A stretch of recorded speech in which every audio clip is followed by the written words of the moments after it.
Selamat pagi semuanya, bertemu kembali dengan saya Pak Anton. Pada kesempatan ini atau pada video pembelajaran ini saya akan menjelaskan tentang sistem ekonomi komando. Oke ya, dalam tampilan awal di sana saya menampilkan dua negara. Ya, ada yang tahu kira-kira negara mana yang saya tampilkan? Ya, ini yang pertama adalah negara Rusia, yang kedua adalah negara Korea Utara. Ya, Korea Utara gitu ya. Nah, ini sebagai contoh salah dua ya atau dua negara yang menggunakan sistem ekonomi komando. Nah, sumbernya tentunya dari literasi yang saya baca. Oke, kita mulai saja.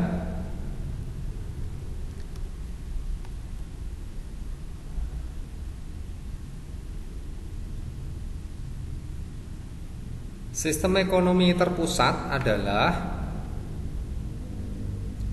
sistem ekonomi di mana pemerintah memiliki kekuasaan yang dominan pada pengaturan kegiatan ekonominya. Jadi di sini ya namanya terpusat atau komando. Jadi yang memegang kendali adalah pemerintah. Jadi semua diatur oleh pemerintah atau negara begitu ya. Jadi yang paling dominan yang mengatur begitu ya adalah pemerintah. Jadi masyarakat tinggal mengikuti ya instruksi yang dikeluarkan oleh pemerintah, maka dikatakan sebagai sistem ekonomi terpusat. Nah, negara yang menganut sistem ekonomi terpusat antara lain ya di sini dari literasi ya yang saya baca ada Korea Utara, Cina, Kuba, Vietnam, Rusia, dan negara-negara Eropa Timur. Nah, ini bekas negara Uni Soviet. Sekali lagi, mungkin saja nanti perkembangan waktu bisa berubah ya, tergantung pemerintahan yang ada di sana menggunakan apa gitu ya. Jadi ini sampai saat ini literasi yang saya baca ini ya. Nah, ciri-ciri sistem ekonomi komando ya di sini ada 3 yang saya tampilkan. Yang pertama, semua alat dan sumber produksi dimiliki dan dikuasai oleh negara. Ya, semua alat dan sumber produksi. Jadi semua itu milik negara. Masyarakat tidak diberi kebebasan untuk memilih atau memiliki begitu ya alat dan sumber produksi.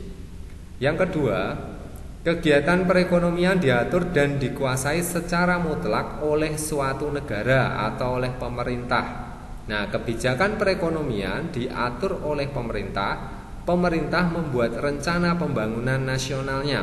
Jadi masyarakat itu ya dibilang enak ya, enak karena tinggal mengikuti arahan dari pemerintah.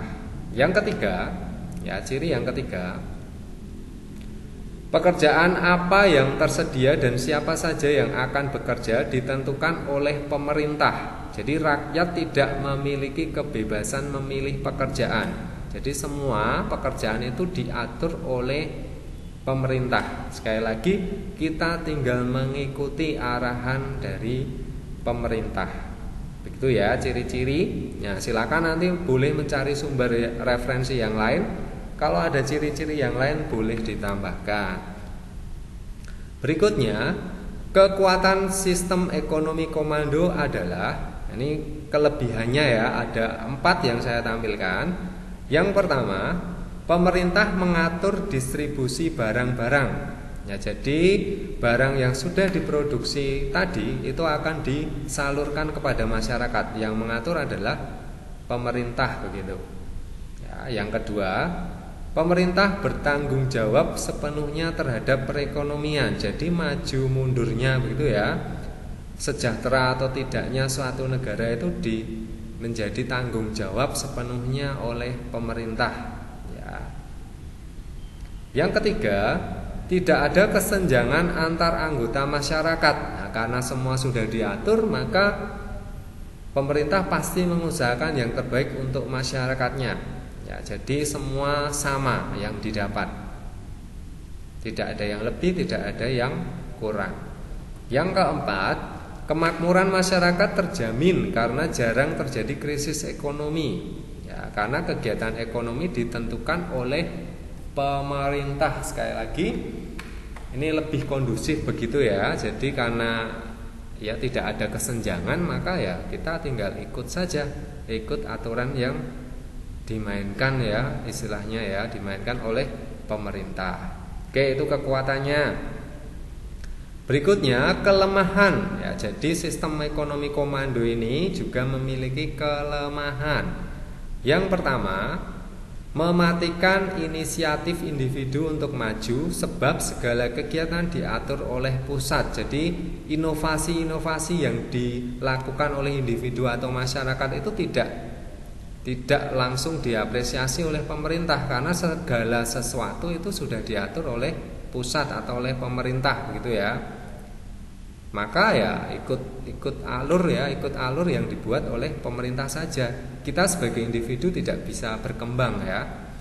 Yang kedua, sering terjadi monopoli yang merugikan masyarakat. Nah, sekali lagi semua kan diatur oleh pemerintah.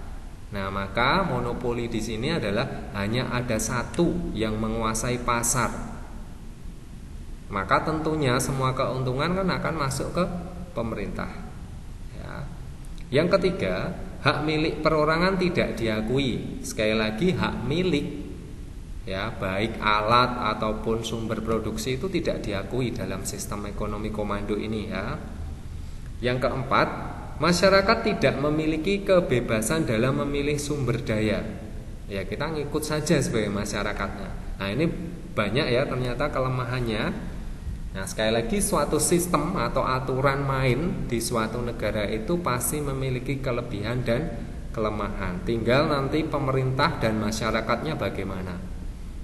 Ya, kita tidak perlu mendebatkan ini ya, karena ini sekali lagi sudah menjadi paham negara satu dengan negara lain itu pasti berbeda.